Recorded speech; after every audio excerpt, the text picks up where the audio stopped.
Hello friends. तो कैसे हैं आप लोग। मैं गौरव धुमिया आज आपके लिए एक फिर वीडियो लेके आया हूँ। Chapter number 1 financial statements of a company, जिसका आज हम लेक्चर नंबर 8 पढ़ने वाले हैं। हमने अपने पास बैलेंस शीट का फॉर्मेट स्टार्ट करा था। बैलेंस शीट के फॉर्मेट स्केड्यूल 3 पार्ट 1 के हिसाब से बैलेंस शीट दो पार्ट्स में डिवाइडेड होती है, एक इक्विटी एंड लायबिलिटीज और दूसरा एसेट्स। इक्विटी एंड लायबिलिटीज के चार major head, equity and liabilities के चार major head: share holders fund, share application money, pending allotment, non current liabilities और करंट लायबिलिटीज। इन सब का क्या करते हैं टोटल, ये हम पहले क्लास में ख़त्म कर चुके हैं। नेक्स्ट आता है एसेट। एसेट का लास्ट क्लास में हमने नॉन करंट एसेट वाला पार्ट ख़त्म कर लिया था। एक हमारा बैलेंस शीट का लास्ट पार्ट बचा है जो आज की क्लास में ख़त्म हो जाएगा, वो है करंट एसेट्स का। करंट एसेट्स के अपने कुछ 6 सब हेड हैं: current investment, inventories, trade receivable, cash and cash equivalents, short term loans and advances, other current assets. तो एसेट्स दो टाइप के, नॉन करंट और करंट एसेट्स। एक एसेट करंट एसेट कब बनती है, अगर वो लास्ट बैलेंस शीट डेट से 12 महीने के अंदर अंदर रिलाइज हो जाएगी, या फिर ऑपरेटिंग साइकिल पीरियड के अंदर अंदर रिलाइज हो जाएगी, मतलब कैश और कैश इक्विवेलेंट में कन्वर्ट हो जाएगी।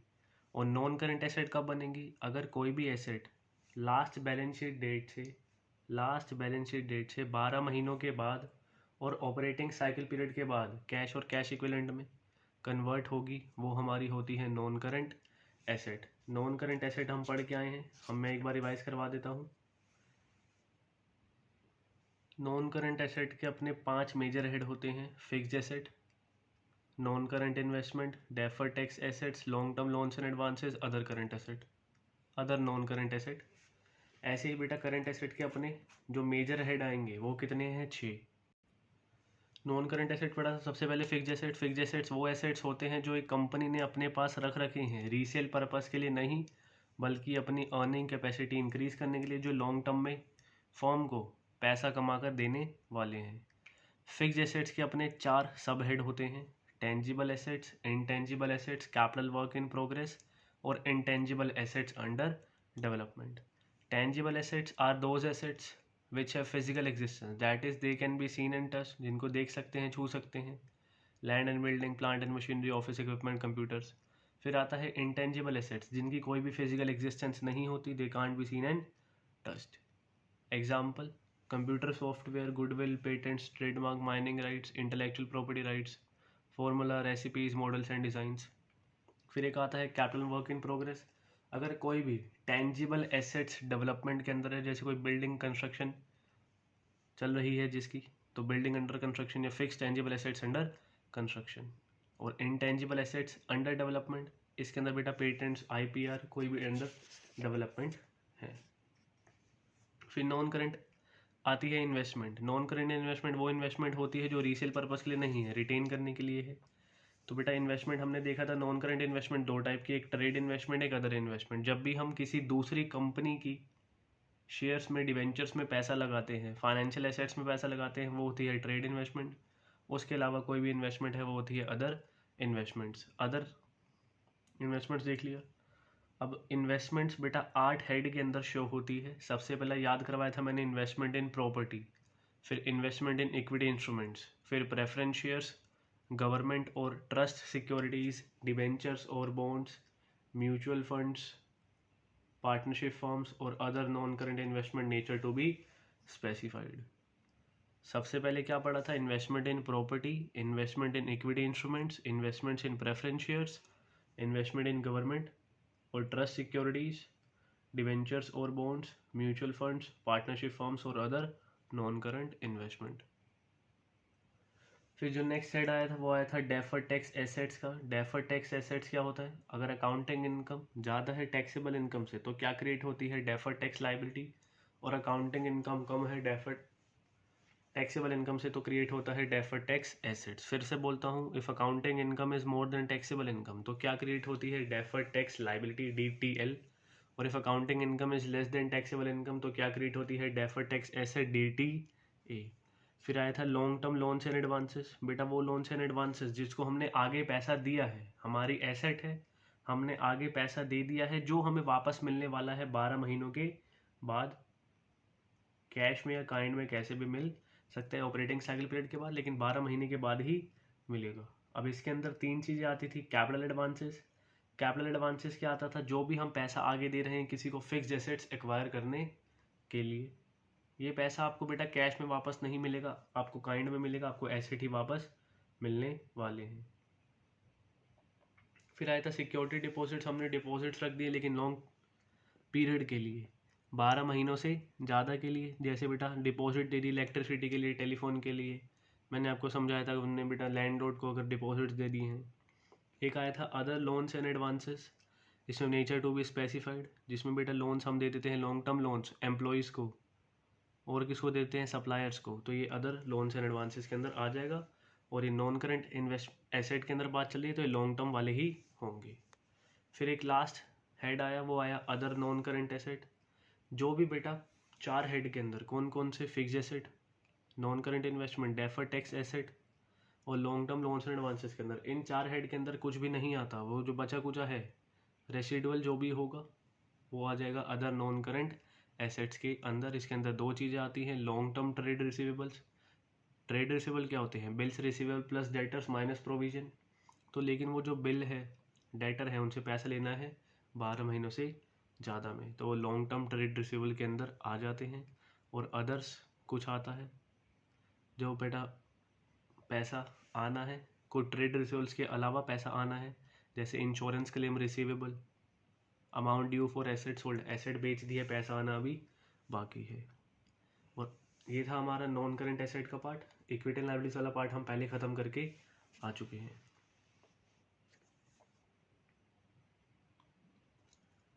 तो अब हमारा लास्ट टॉपिक बचा है किसका, करंट एसेट्स का। करंट एसेट्स के अपने अलग 6 मेजर हेड हैं, current investment, inventories, trade receivables, cash and cash equivalents, short term loans and advances और अदर करंट एसेट्स। फिर से याद कर लेते हैं, current investments, inventories, trade receivables, cash and cash equivalent, short term loans and advances और other current assets. अब इनको डिटेल में पढ़ना स्टार्ट करते हैं। ये आप वीडियो पॉज करके अगर ये नोट करनी है बैलेंस शीट, आप ये नोट कर सकते हो। ऊपर वाला पोर्शन भी दिखा देता हूँ। बाकी सबके मैंने हेड नहीं लिखे हैं, सिर्फ करंट एसेट्स पढ़ाना है इसलिए उसी के हेड लिख दिए हैं।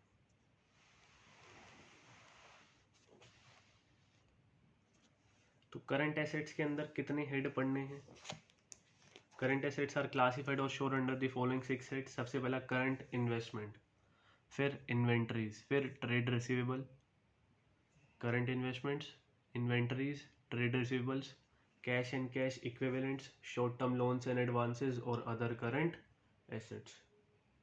अब जैसे हमने देखी थी नॉन करंट इन्वेस्टमेंट, तो सबसे पहला अब यहाँ पे क्या आया है, देखो एक आया था fixed asset, fixed asset non current asset के अंदर, तो वो यहाँ नहीं आ सकते क्योंकि वो फिक्स्ड एसेट ये करंट एसेट से अलग होते हैं। अब बिल्डिंग वगैरह करंट एसेट्स के अंदर नहीं आएगी। तो सबसे पहले देखते हैं, ये 6 हेड वही हैं जो बैलेंस शीट के अंदर लिखे हुए थे। अब आया सबसे पहला करंट इन्वेस्टमेंट। करंट इन्वेस्टमेंट क्या है, कोई भी ऐसी इन्वेस्टमेंट जिसमें मैं पैसा लगा रहा हूँ, जिसमें मैं पैसा लगा रहा हूँ लेकिन वो कैश में कन्वर्ट हो जाएगा 12 महीने के अंदर अंदर, जिस दिन मैंने इन्वेस्टमेंट परचेज करी है।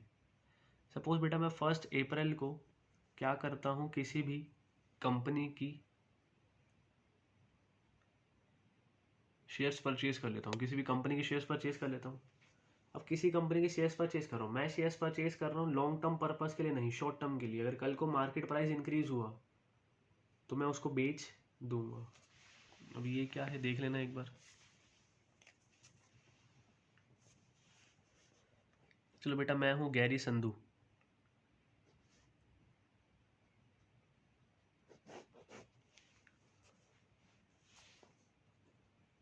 ये सी गर्लफ्रेंड जैस्मिन सैंडलेस। गैरी संधू ने क्या करा, जैस्मिन सैंडलेस, ये बेटा लिमिटेड कह देते हैं, इसकी कंपनी में इन्वेस्टमेंट करती है। जैस्मिन लिमिटेड है, गैरी संधू आपको पता है कौन है, सिंगर है, जैस्मिन सैंडलर्स भी सिंगर है। इसकी कंपनी में क्या कर दिया इन्वेस्टमेंट, इसने 1 लाख रुपए की क्या कर दिया इन्वेस्टमेंट, 10,000 शेयर्स हैं 10 रुपये वाले। इसने सोचा कि अगर जैसे ही शेयर का प्राइस 10 से ज़्यादा हो गया, मैं 10 रुपये का खरीद रहा हूँ, अगर 10 रुपये से ज़्यादा होता है मैं उसको बाद में बेच दूंगा और कैश में कन्वर्ट कर लूँगा। ये जो इसने इन्वेस्टमेंट करी है 1 अप्रैल 2018 को करी। अब 30 जून 2018 के अंदर ही ये जो इसने 10,000 शेयर्स परचेज करे थे 10 रुपये वाले, इनका रेट हो गया है 20। सपोज इसने ये बेच दिया, कभी भी बेच दे लेकिन बेटा 12 महीने से पहले पहले, कभी भी बेच दे चलेगा लेकिन 12 महीने से पहले पहले उसको कैश में कन्वर्ट कर ले। Current investments are those investments which are held to be converted into cash within a short period, that is within 12 months from the date of purchase of investment. Current investment वो investment है जो हमने अपने पास रख रखी हैं, जिसको हम कन्वर्ट करने वाले हैं कैश के अंदर, एक शॉर्ट पीरियड के अंदर अंदर, वो होगी 12 महीने के अंदर अंदर, जिस दिन हमने वो एसेट मतलब इन्वेस्टमेंट परचेज करी है। एक बार यहाँ पे नोट करना है, वीडियो पॉज करके नोट कर सकते हो। करंट एसेट्स के अपने मेजर 6 हेड हैं, current investment, inventories, trade receivable, CIT सबसे पहले ऐसे याद कर सकते हो, फिर CSO, CIT CSO। सबसे पहले C क्या है, करंट इन्वेस्टमेंट्स, फिर है इन्वेंटरीज, फिर है ट्रेड रिसीवेबल्स, फिर है cash and cash equivalents, short term loans and advances और अदर करंट एसेट्स। सबसे पहले पढ़ रहे हैं करंट इन्वेस्टमेंट। करंट इन्वेस्टमेंट क्या है, करंट इन्वेस्टमेंट वो इन्वेस्टमेंट है जिसमें हम पैसा लगा रहे हैं, जिसको और हम कैश में कन्वर्ट कर देंगे 12 महीने के अंदर अंदर, जिस दिन हमने वो इन्वेस्टमेंट परचेज करी है। अब ये बिल्कुल सेम चीज़ है, बस एक चीज़ के अलावा, अगर आपको याद हो नॉन करंट इन्वेस्टमेंट, उसके अंदर क्या क्या चीज़ें आती थी, क्या क्या आइटम्स आती थी, इन्वेस्टमेंट इन प्रॉपर्टी, 8 चीज़ें पढ़ाई थी, investment in property, investment in equity instruments, investment in preference shares, investment in government और ट्रस्ट सिक्योरिटीज, फिर डिवेंचर्स और bonds, investment in mutual funds, investment in partnership firms और other investments, other non current investment nature to be specified. Same चीज यहीं पर है।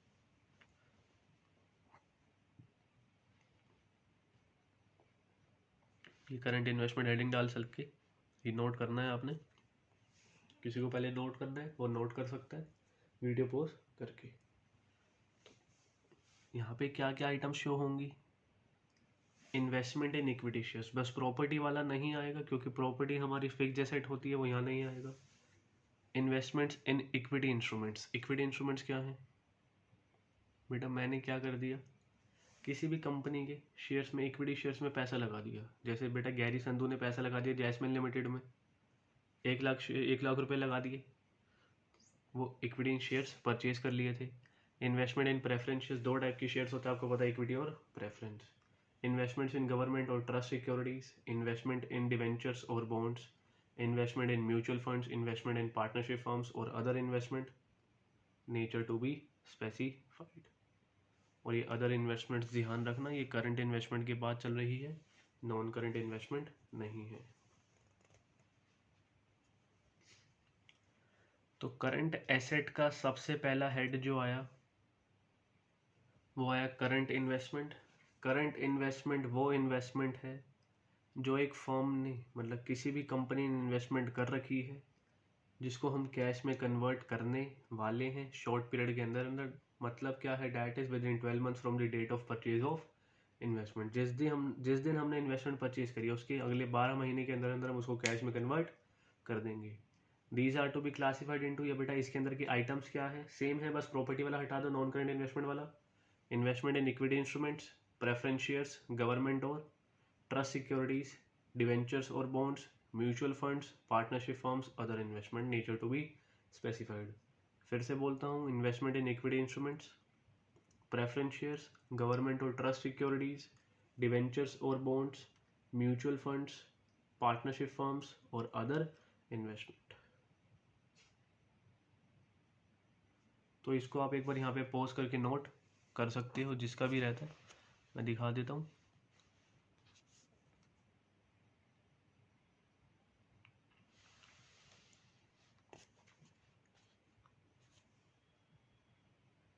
यहाँ पे पॉज करके इसको एक बार आप नोट कर सकते हो।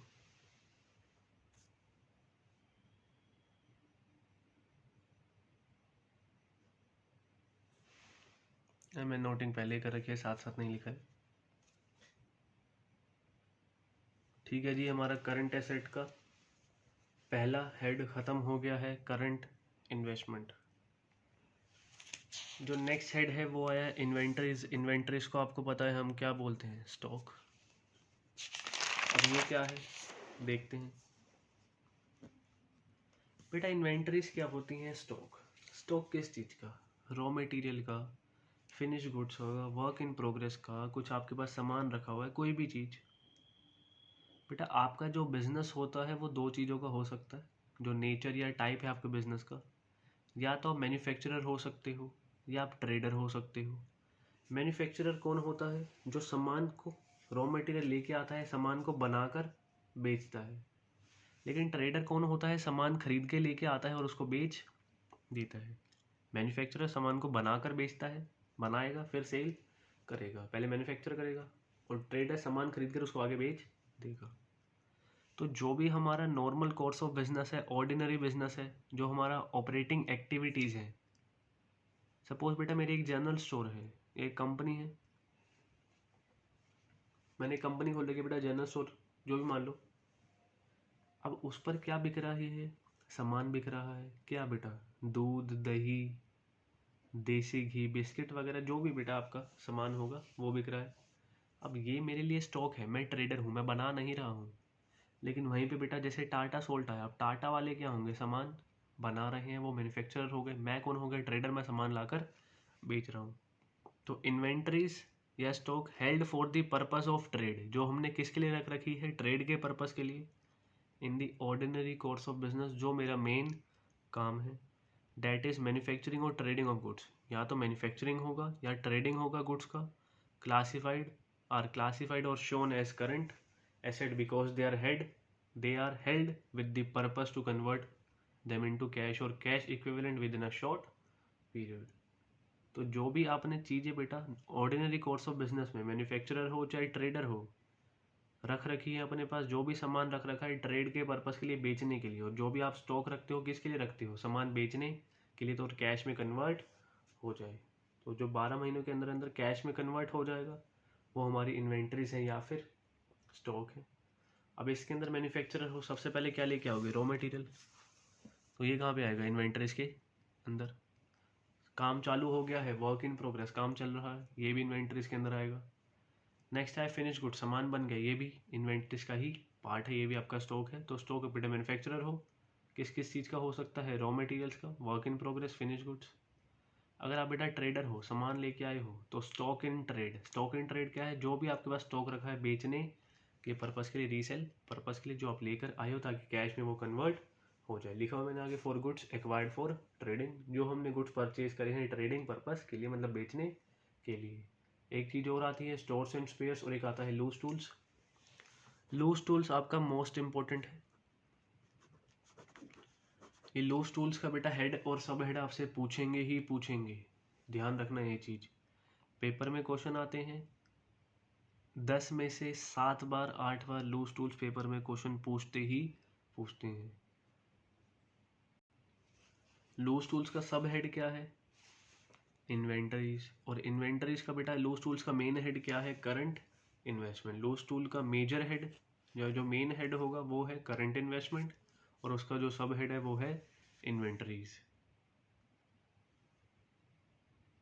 तो नेक्स्ट हेड भी हमारा ख़त्म हो गया इन्वेंटरीज का। इन्वेंटरीज क्या है, जो भी हमने अपने पास स्टॉक रख रखा है ट्रेडिंग पर्पसेस के लिए, मतलब ऑर्डिनरी कोर्स ऑफ बिजनेस, उसको बेचने के लिए, चाहे बनाकर बेचे, मैन्युफैक्चरर हो चाहे आप ट्रेडर हो, सामान खरीद कर बेच रहे हो, और वो कैश और कैश इक्विवेलेंट में कन्वर्ट हो जाएगा 12 महीनों के अंदर अंदर।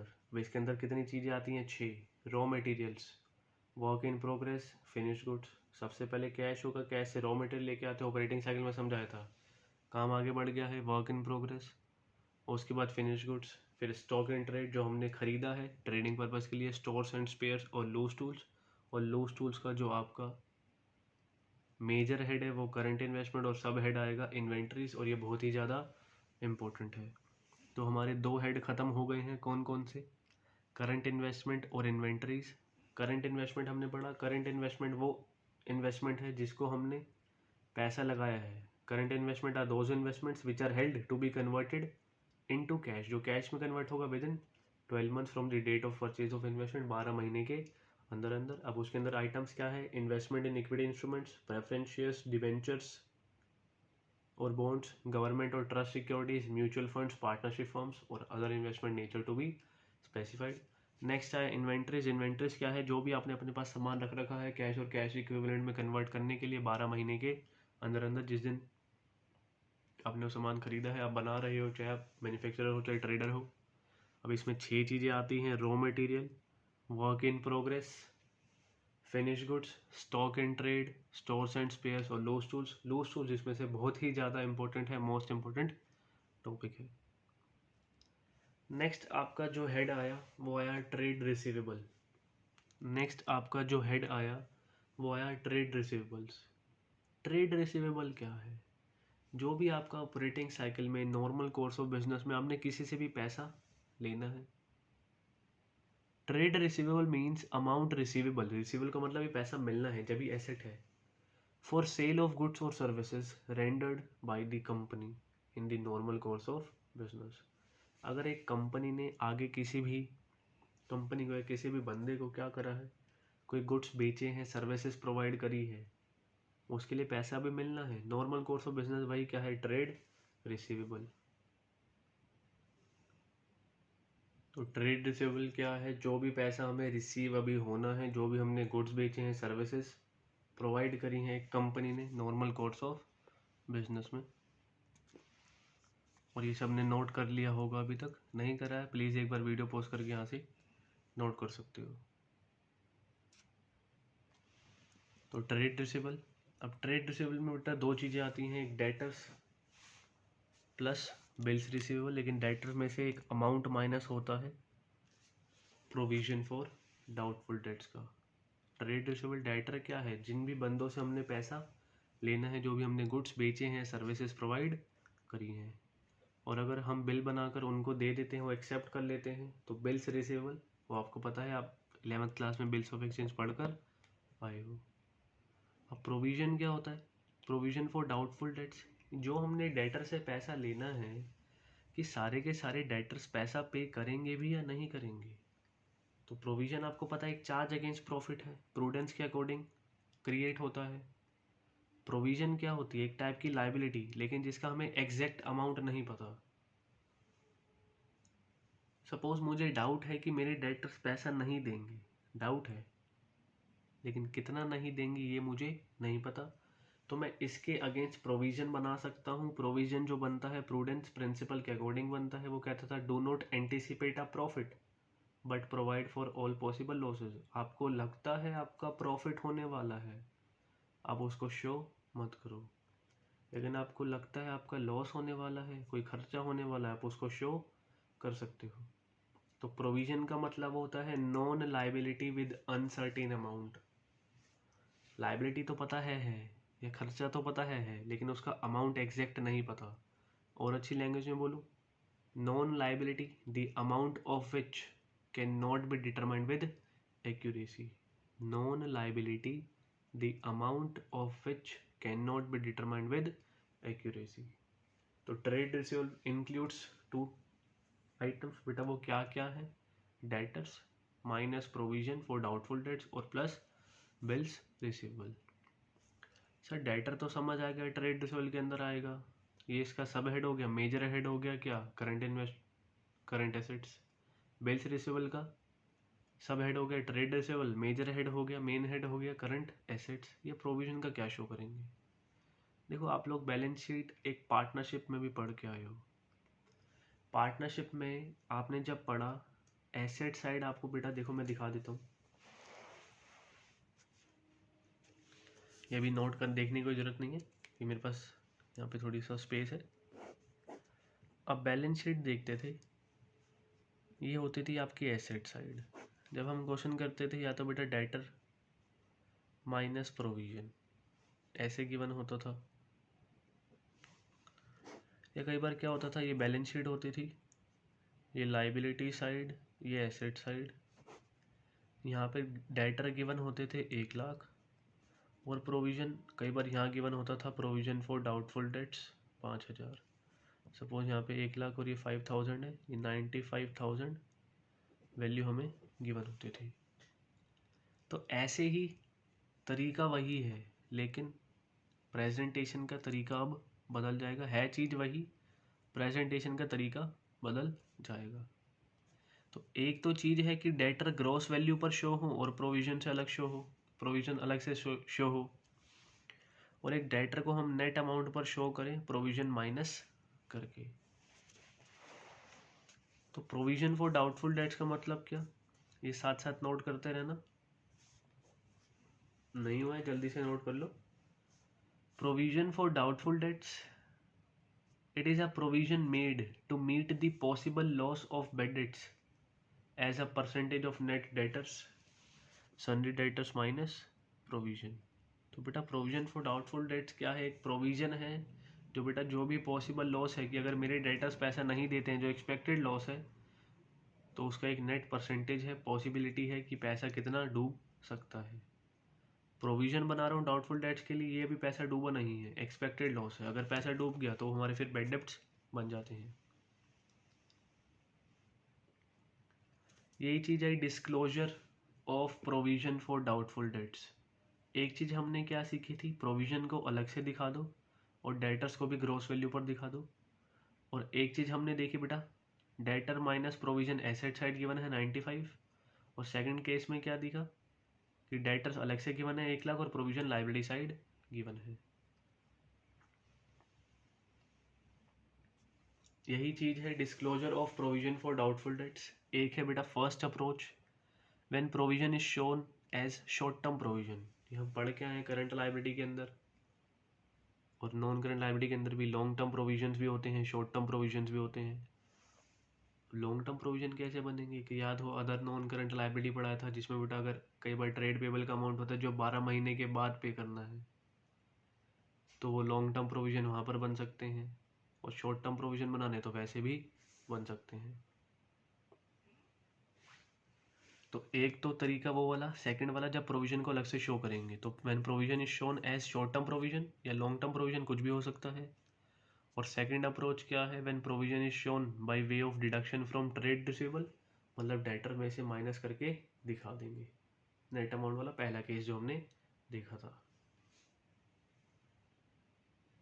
तो ट्रेड रिसीवेबल में कितनी चीज़ें, 2, debtors minus provision for doubtful dates plus bills receivable. ये आप यहीं पर एक बार वीडियो पॉज कर सकते हो। अब डिस्क्लोजर कैसे करना है, 2 अप्रोच है, first approach second approach. First approach में क्या होगा, प्रोविजन को शॉर्ट टर्म प्रोविजन की तरह शो करेंगे, और सेकंड अप्रोच में क्या होगा, प्रोविजन को हम बेटा डिडक्शन की तरह शो करेंगे ट्रेड रिसीवेबल में से। जिसका भी रहता है प्लीज़ एक बार यहीं पे वीडियो पॉज कर सकते हो, उसके आगे बाद में सुनना स्टार्ट करना।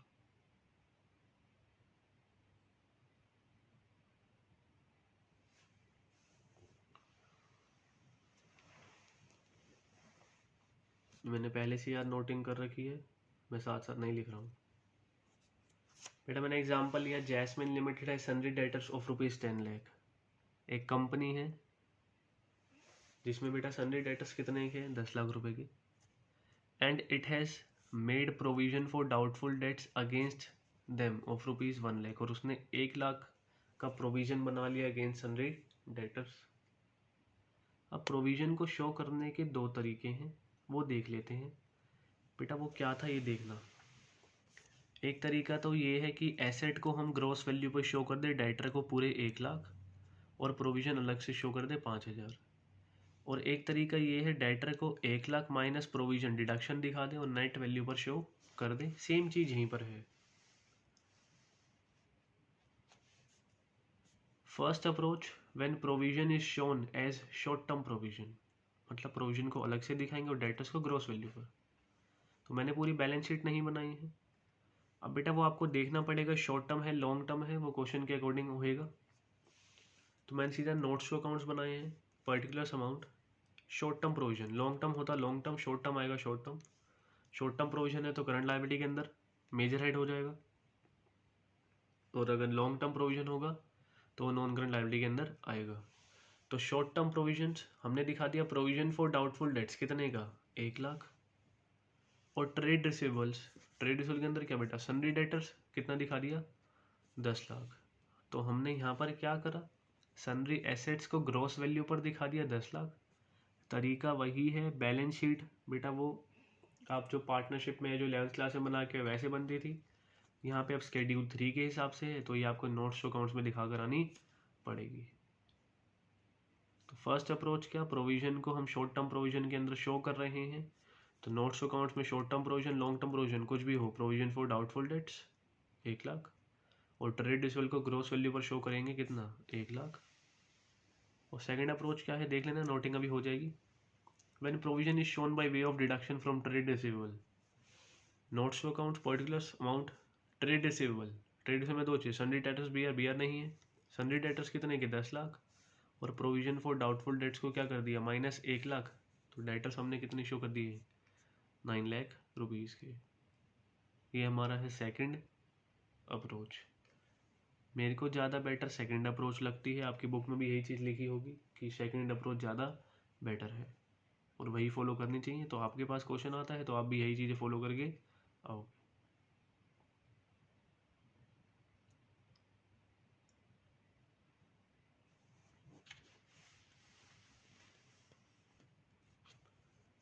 तो देख सकते हो आप।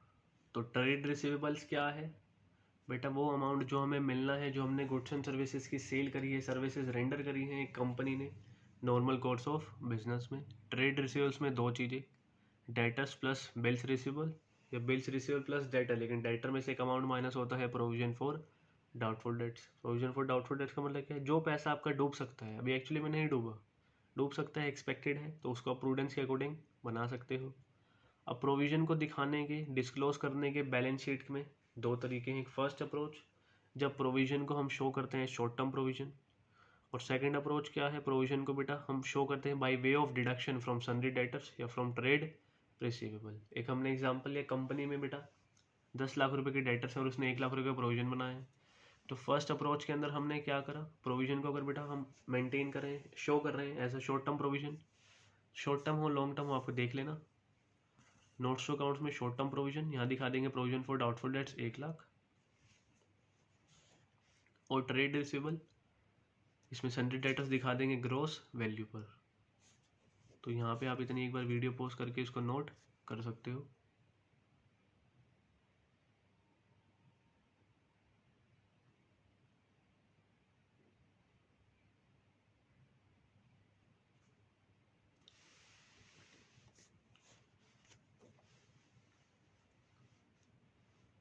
सेकंड अप्रोच क्या है, जब बेटा प्रोविजन शो होता है by way of deduction from trade receivable, यहाँ पर हम अपनी सन्ड्री डेटर्स को नेट वैल्यू पर शो करते हैं। ट्रेड रिसीवेबल सन्ड्री डेटर्स इसके अंडर आएगा 10,00,000, माइनस कर देंगे provision for doubtful debts 1,00,000, value आ जाएगी 9,00,000।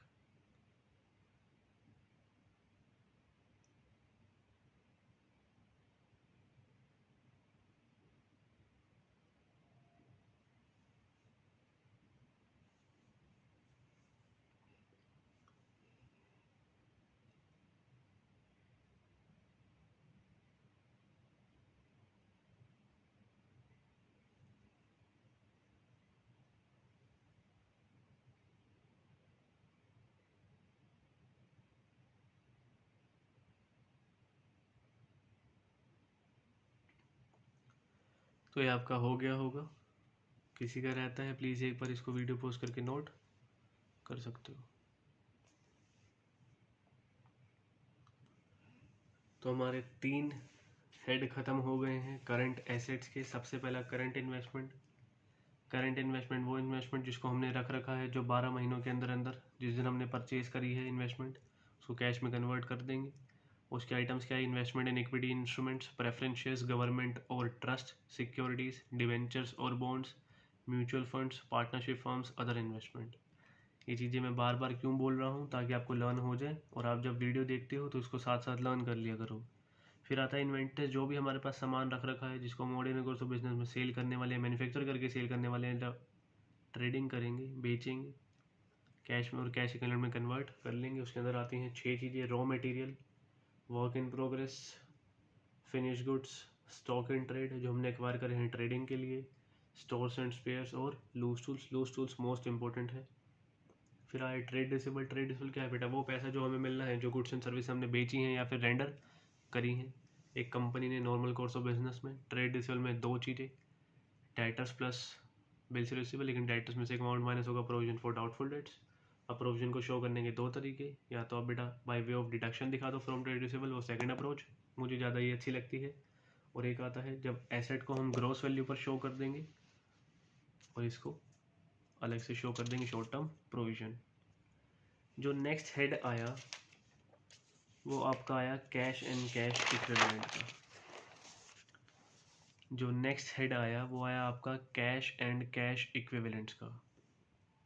अभी बड़े दिन से देख रहे हैं कैश एंड कैश इक्विवेलेंट्स क्या है। अब कैश एंड कैश इक्विवेलेंट्स, जो चीज़ कैश है या कैश के बराबर है, जिसको हम कैश में जल्दी से कन्वर्ट कर सकते हैं। सबसे पहला आया बैलेंसेस विद बैंक। मैं नॉर्मल बोलूँ इसको बोल सकते हैं बैंक बैलेंस। जितना भी आपके बैंक में बैलेंस रखा है आप उसको जल्दी से विड्रॉ कर सकते हो, ये कैश है, कैश के बराबर ही है। चेक्स और ड्राफ्ट्स इन हैंड, बेटा कई बार आपको पोस्ट डेटेड चेक रिसीव हो जाते हैं,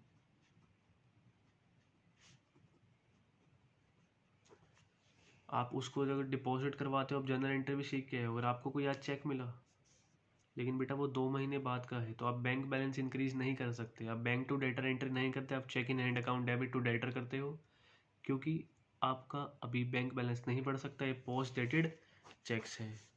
तो ये पेपर में क्वेश्चन आ सकता है और ये इम्पोर्टेंट है और इसमें से आएगा जरूर। चेक इन हैंड अगर मैं दे दूँ, चेक इन हैंड का बेटा सब हेड क्या है? कैश एंड कैश इक्विवेलेंट, लेकिन मेजर हेड क्या है? Current asset. फिर आता है अदर्स, फिर एयरमार्क्ड बैलेंसेस विद बैंक्स। सपोज बेटा कंपनी के पास पैसा रखा हुआ है, बैंक बैलेंस रखा हुआ है, कंपनी शेयर होल्डर्स को डिविडेंड पे करती है, लेकिन शेयर होल्डर अभी तक डिविडेंड कलेक्ट करने नहीं आया, तो वो बैंक में पैसा हम अलग से डिपॉजिट करवा देते हैं। किसके लिए? हम एक अनपेड डिविडेंड अकाउंट खुलवा देते हैं, उसके लिए एक अलग से बैंक अकाउंट खुलवाना पड़ता है कि ये जो पैसा रखा हुआ है अगर कल को शेयर होल्डर पैसा मांगने आ जाता है तो हमें उसको पे करना पड़ेगा। तो जो अनपेड डिविडेंड है वो एयरमार्क बैलेंस विद बैंक्स के साथ आएगा। Balance with banks held as margin money, मतलब कोई भी एडिशनल मनी दिखवा रखा है,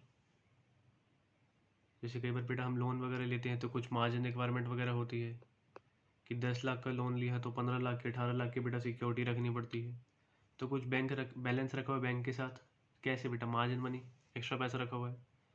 bank deposits with more than 12 months maturity, अब ये क्या है बेटा? एफडी पता होगा आपको। फिक्स डिपॉजिट, फिक्स डिपॉजिट भी बेटा इसको हम विड्रॉ कर सकते हैं, आपको पता होगा एफडी टूट जाती है, पैसा मिल जाता है लेकिन वो कुछ चार्जेस वगैरह काटते हैं या कई बार इंटरेस्ट नहीं देते, वो अलग अलग केसेस हो सकते हैं। तो इसको भी इसलिए हम बेटा कैश और कैश इक्विवेलेंट ही है, अगर पैसों की बेटा ज़रूरत पड़ेगी तो हम एफडी तोड़वा सकते हैं।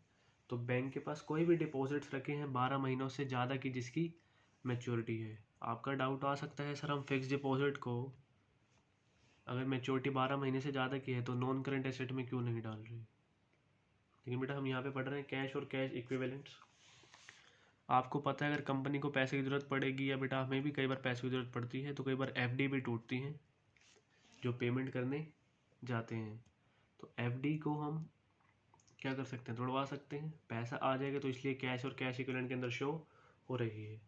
तो ये कैश एंड कैश इक्विवेलेंट मैंने लिख रखा है यहाँ पे, ये इंपॉर्टेंट है, इसमें से काफ़ी चीज़ें पेपर में आ जाती हैं, जिसमें से एक चेक इन हैंड इंपॉर्टेंट है, पोस्ट डेटेड चेक्स जो होते हैं।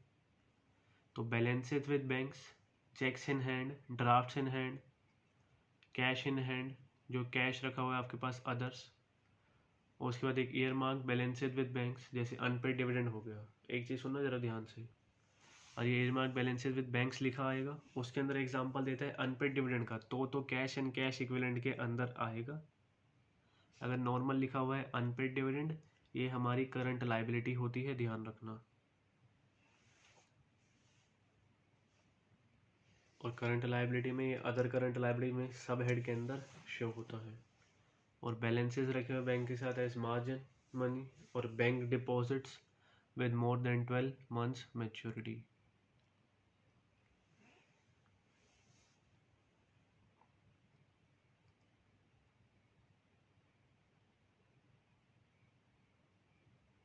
तो ये बेटा कुछ कैश और कैश इक्विवेलेंट का पार्ट है, जिसके अंदर 7 चीज़ें आएंगी: balances with banks, cash in hand, cheques और drafts on hand, post dated cheques जो होते हैं, कुछ others, earmark, balances with banks, balance with banks held as margin money, bank deposit with more than 12 months maturity, जैसे fix deposit का amount example ले सकते हैं। तो ये था हमारा कैश एंड कैश इक्विवेलेंट का पार्ट। आप एक बार वीडियो पॉज करके इसको नोट कर सकते हो। जो नेक्स्ट आया हमारा हेड, वो आया short term loans and advances. Company ने आगे किसी को पैसा दे दिया, वो पैसा उसको बेटा 6 महीने के अंदर अंदर रिसीव हो जाएगा, 8 महीने के अंदर अंदर रिसीव हो जाएगा, 12 महीने के अंदर अंदर रिसीव हो जाएगा, या ऑपरेटिंग साइकिल पीरियड के अंदर अंदर रिसीव हो जाएगा। वो आते हैं short term loans and advances के अंदर। Short term loans and advances are those loans and advances which are expected to be realise, जिसकी पेमेंट आपको रिसीव हो जाएगी within 12 months from the date of balance sheet. Balance sheet date से 12 महीने के अंदर अंदर आपको पैसा रिसीव हो जाएगा, 12 महीने के अंदर अंदर आपको पैसा रिसीव हो जाएगा, या और with in the period of operating cycle if operating cycle is more. अगर बेटा ऑपरेटिंग साइकिल ज़्यादा होगी, अगर 12 महीने है, ऑपरेटिंग साइकिल 14 मंथ्स की है, तो 14 महीने के अंदर अंदर भी आ जाएगा, जब भी वो short term loans and advances के अंदर ही आएगा। Short term loans and advances के अंदर वो लोन्स एंड एडवांसेस आएंगे जिसको एक्सपेक्टेशन है वो 12 महीने के अंदर अंदर या ऑपरेटिंग साइकिल पीरियड के अंदर अंदर, अगर ऑपरेटिंग साइकिल पीरियड ज़्यादा है 12 महीने से, उसके अंदर अंदर रिसीव हो जाते हैं, एक्सपेक्टेड रियलाइजेशन पीरियड आ जाएगा, वो आएगा short term loans and advances के अंदर। मतलब ये 31 मार्च देखनी है, ये 12 महीने हो गए, नेक्स्ट 31 मार्च आएगी, ये यहाँ पे ऑपरेटिंग साइकिल पीरियड है। जो भी आपने लोन्स एंड एडवांसेस आगे दिए हैं, पैसा दिया है, इस पीरियड के अंदर अंदर आता है तो short term loans and advances के अंदर आएगा, और इसके बाद कोई भी पीरियड होगा तो बेटा वो वहाँ पे फिर long term loans and advances के अंदर बन जाएगा। और एक लास्ट आया अदर करंट एसेट्स। जितने भी बेटा करंट एसेट्स हैं वो जितने भी 5 हेड में नहीं आएंगे। कौन कौन से थे वो? करंट इन्वेस्टमेंट्स,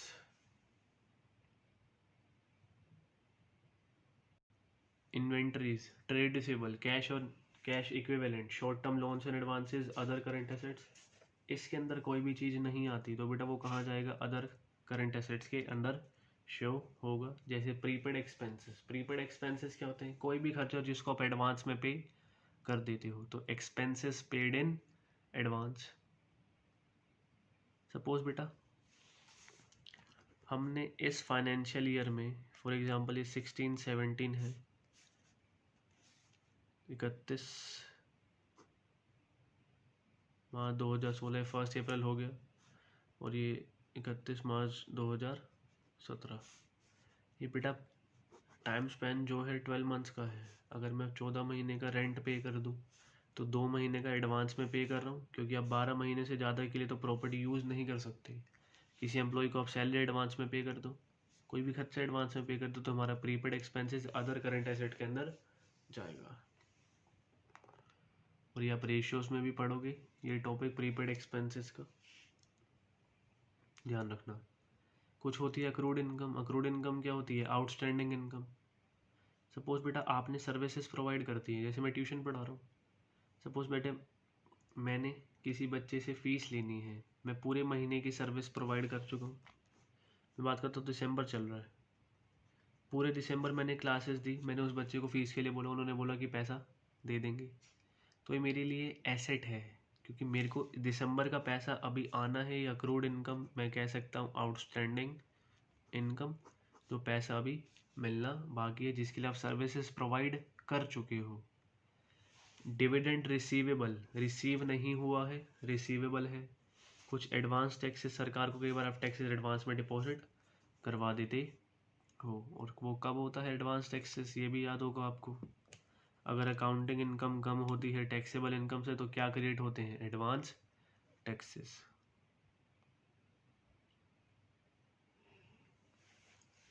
तो बस यही था करंट एसेट का पार्ट। इसी के साथ हमारी पूरी बैलेंस शीट ख़त्म हो गई है। इसी के साथ हमारी पूरी बैलेंस शीट का जो पार्ट है वो फिनिश हो गया है। तो ये आज हमारा लास्ट टॉपिक था करंट एसेट्स का। करंट एसेट के अपने 6 मेजर हेड कौन कौन से, करंट इन्वेस्टमेंट, करंट इन्वेस्टमेंट जिसका पैसा, जो हमने इन्वेस्टमेंट करी है, जिसका पैसा हमें 12 महीने के अंदर अंदर बेचकर पैसा रिसीव हो जाएगा, उसको कैश और कैश इक्विवेलेंट में कन्वर्ट कर लेंगे 12 महीनों के अंदर अंदर, जिस दिन हमने वो परचेज करी है। अब इसमें कुछ 7 चीज़ें थी, investment in equity instrument, preferences, debentures और बॉन्ड्स, म्यूचुअल फंड्स, गवर्नमेंट और trust securities, partnership firms, other investment. Inventory, जो भी हमारे पास सामान रखा है जिसको हम कैश में कन्वर्ट करना चाह रहे हैं, उसको बेच देंगे। 6 चीज़ें, raw material, work in progress, finish goods, stock in trade, stores and spares, loose tools. Traditional में 2 चीज़ें, bills receive plus debtors minus provision का अमाउंट। प्रोविजन को शो करने के 2 तरीके, एक जब हम बाय वे ऑफ डिडक्शन दिखा दें, सेकंड अप्रोच थी, और एक हम उसको शॉर्ट टर्म प्रोविजन की तरह दिखा दें। कैश एंड कैश इक्विवेलेंट, जो कैश है कैश के बराबर है, balance with bank, cheque in hand हो गया, ड्राफ्ट ऑन हैंड हो गया, कैश इन हैंड हो गया, अदर्स हो गया। कुछ अनपेड डिविडेंड का अमाउंट था वो earmarked, balances with banks, balance with bank held as margin money, और bank deposits with more than 12 months maturity, जिसमें मैंने एफडी वगैरह का आपको अमाउंट, आरडी वगैरह भी हो सकता है, रेकरिंग डिपॉजिट। कुछ है short term loans and advances. Short term loans and advances क्या है, जो आपने आगे लोन दे रखा है, जिसकी एक्सपेक्टेड रियलाइजेशन पीरियड, जो आपको 12 महीने के अंदर अंदर पैसा रिसीव हो जाएगा, या ऑपरेटिंग साइकिल पीरियड अगर ज़्यादा होगी उसके अंदर अंदर रिसीव हो जाएगा। फिर आया अदर करंट एसेट, जो पांचों हेड के अंदर नहीं आएंगे, वो अदर करंट एसेट्स के अंदर आएंगे, जैसे prepaid expenses, expenses paid in advance, accrued income, outstanding income, मतलब सर्विसेज प्रोवाइड कर चुकी हो लेकिन पैसा मिलना अभी बाकी है।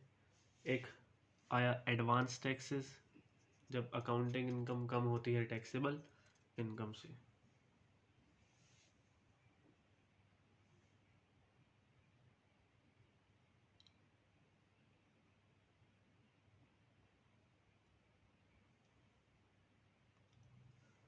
तो ये बैलेंस शीट का पार्ट हमारा ख़त्म।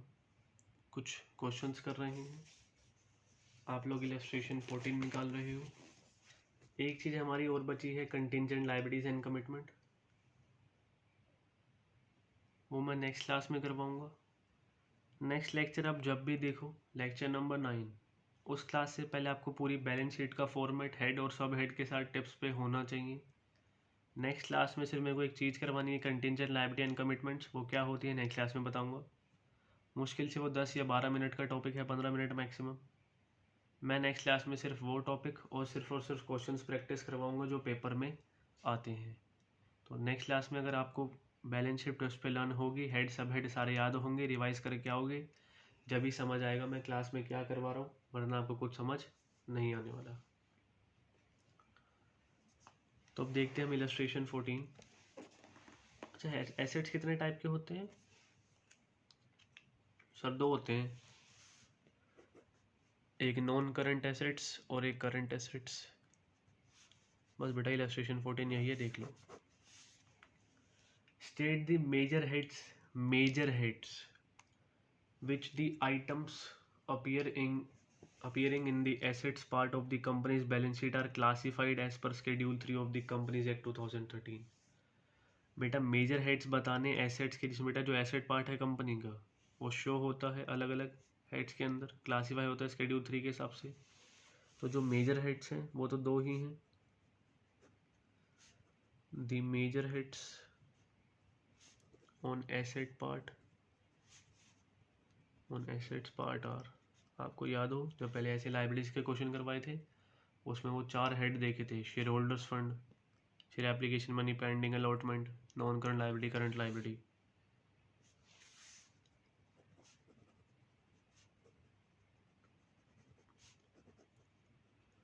नॉन करंट एसेट्स और सेकंड है आपका करंट एसेट्स। ये पेपर में नहीं आएगा, ध्यान रखना, कुछ औकात नहीं है इस क्वेश्चन की, लेवल ही नहीं है।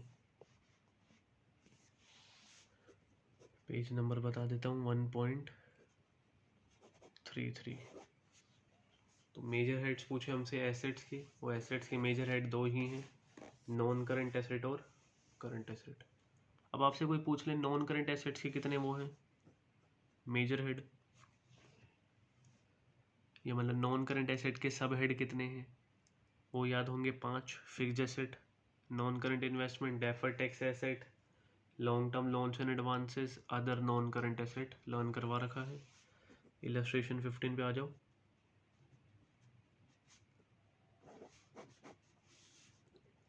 Page number 1.33। Name the sub heads under the head non current asset. Non current asset के अपने कितने सब हेड है, वो है 5 in the asset part of the balance sheet as per schedule 3 of the companies act 2013। तो जो major head है वो है नॉन करंट एसेट, उसके सब हेड है 5। सबसे पहला आता है फिक्स्ड एसेट्स। फिक्स्ड एसेट्स के अगर याद हो अपने 4 सब हेड होते हैं, वो नहीं पूछा हमसे। वो 4 सब हेड क्या होते हैं, tangible assets, intangible assets, capital work in progress और इंटेंजिबल एसेट्स अंडर डेवलपमेंट। फिर आता है नॉन करंट इन्वेस्टमेंट, जिसके अंदर हम 8 चीज़ें शो करते हैं, 8 आइटम्स आती हैं कुछ। नॉन करंट इन्वेस्टमेंट के बाद आता है डेफर्ड टैक्स एसेट।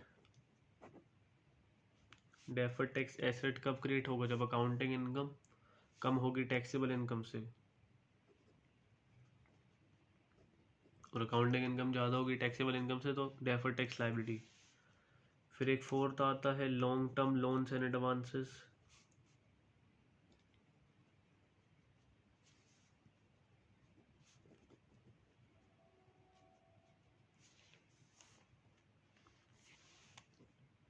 फिर एक लास्ट आता है other non current assets.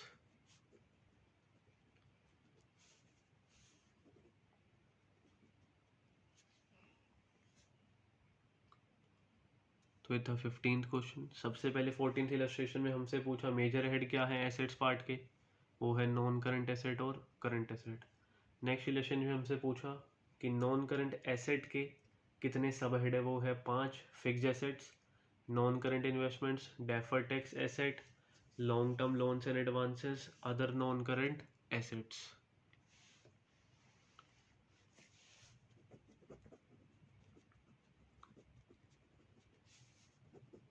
Illustration 16। Name the sub head under the head fixed asset. Fixed asset के सब हेड बताने हैं, अभी मैंने रिवाइज भी करवाए थे और आपको याद भी होने चाहिए। फिक्स्ड एसेट के जो सब हेड होते हैं वो होते हैं 4, tangible assets, intangible assets, capital work in progress और इंटेंजिबल एसेट्स अंडर डेवलपमेंट। तो यही पूछ रखा है बेटा, फिक्स्ड एसेट्स जो है asset part of balance sheet में, उसके क्या सब हेड हैं। सबसे पहला आया टेंजिबल एसेट्स। टेंजिबल एसेट्स वो एसेट्स होते हैं which can be seen and touched, land and building, plant and machinery. Tangible assets के बाद आते हैं इंटेंजिबल एसेट्स।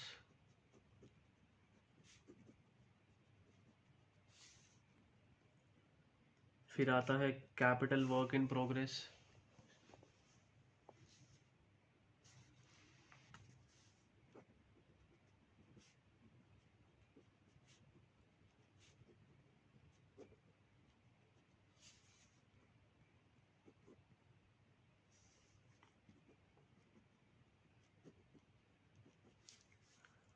इंटेंजिबल एसेट्स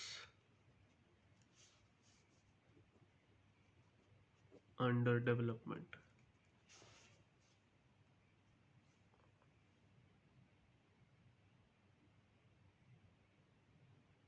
तो फिक्स्ड एसेट्स के हमसे सब हेड पूछे थे। फिक्स्ड एसेट के सब हेड कितने होते हैं, 4। टेंजिबल एसेट्स को देख सकते हैं, छू सकते हैं। Intangible assets which can't be seen and touched, goodwill, patent, trademark, कुछ ऐसी चीज़ें, mining rights, capital work in progress, कोई भी बेटा fixed tangible assets under development और इंटेंजिबल एसेट्स अंडर डेवलपमेंट, पता ही है आपको। नेक्स्ट इलस्ट्रेशन 17, ये साथ साथ लर्न करोगे जब भी क्वेश्चन हो पाएंगे, वरना नहीं हो पाएंगे।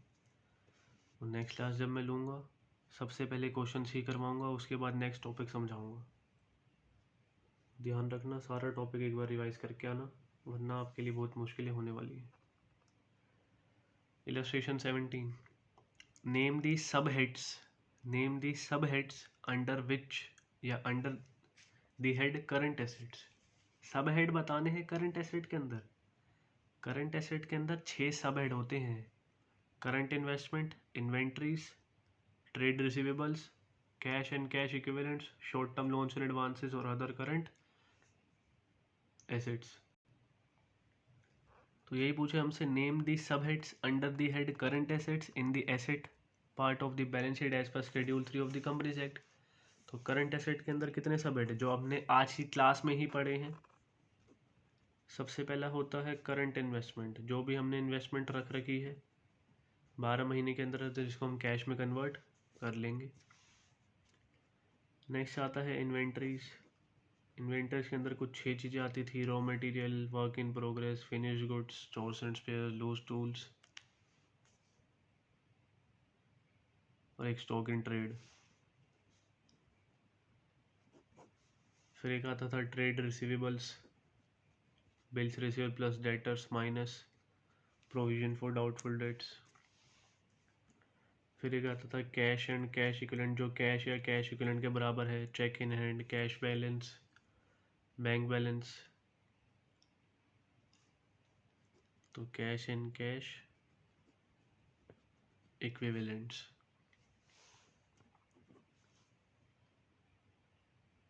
फिर एक आता था short term loans and advances,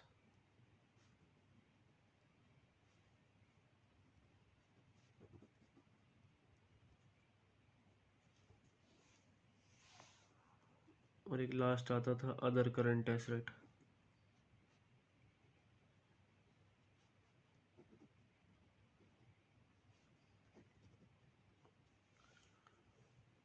जिसमें prepaid expenses, accrued income, dividend receivable, advance taxes आते थे।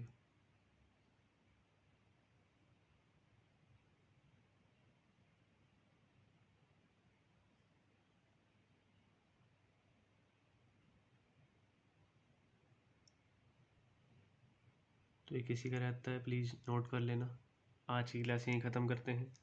नेक्स्ट क्लास में प्लीज़ प्लीज़ प्लीज़ आप पक्का रिवीजन करके आना पूरी बैलेंस शीट पूरी पढ़ के आओगे, जब भी क्वेश्चन करने में मज़ा आएगा, तुमको भी और मुझे भी पढ़ाने में मज़ा आएगा। तो मिलते हैं नेक्स्ट क्लास में। वीडियो को लाइक करना मत भूलना, चैनल सब्सक्राइब कर नहीं करा है तो चैनल सब्सक्राइब कर देना। जब तक के लिए खुदा हाफिज़, स्टे होम स्टे सेफ।